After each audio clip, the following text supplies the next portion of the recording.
ஆன்மீக செய்திகள் தொடர்கின்றன.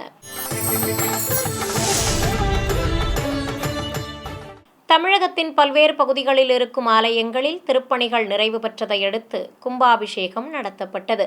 அந்த காட்சிகளின் தொகுப்பை இப்போது பார்க்கலாம்.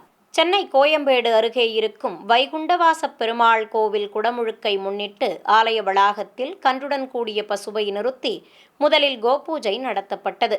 பிறகு நிலை கண்ணாடி கொண்டு கோபுர பிம்பங்களுக்கு அக்ஷிமோக்ஷனம் எனும் கண் திறக்கும் வைபவத்தை நடத்தி கற்பூர ஆரத்தி காண்பித்தனர்.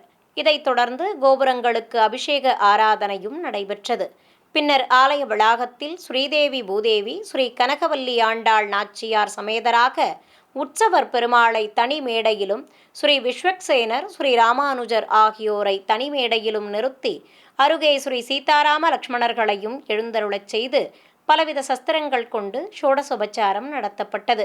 பின்னர் தெய்வங்களுக்கு ஆரத்தி காண்பித்ததும் வேத மந்திரங்கள் முழங்க பலவித நறுமண திரவியங்கள் கொண்டு திருமஞ்சனத்தை சிறப்பாக நடத்தினர்.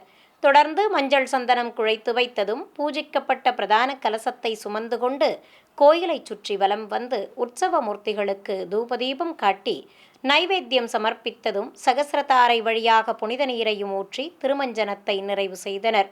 ஏராளமான பக்தர்கள் திருமஞ்சனத்தை கண்ணாரக் கண்டு சேவித்தனர். கும்பாபிஷேகமான இன்று காலை தெய்வ சுதை சிற்பங்கள் நிறைந்த இராமாயண மகாபாரத காவிய சிற்பங்கள் அடங்கிய ராஜகோபுரத்தை விசேஷமாக அலங்கரித்திருந்தனர். யாகசாலையில் வேத பண்டிதர்கள் பலவடிவ குண்டங்களில் மந்திரங்கள் ஓதியபடி யாகங்களை சிறப்பாக வளர்த்தனர்.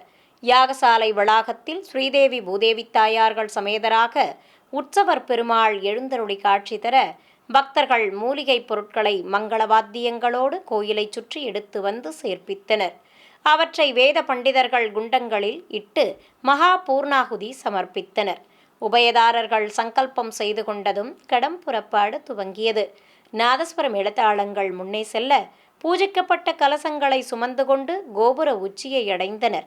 ராஜகோபுரம் மூலவர் சன்னதி விமான கலசங்களுக்கு மந்திரங்கள் ஓதி பல்வேறு முறைப்பாடுகளை நடத்தியதும் வானில் கருடன் வட்டமிட கலசங்களுக்கு புனித நீரை ஊற்றி அபிஷேகம் செய்து கற்பூர ஆரத்தி கட்டப்பட்டது.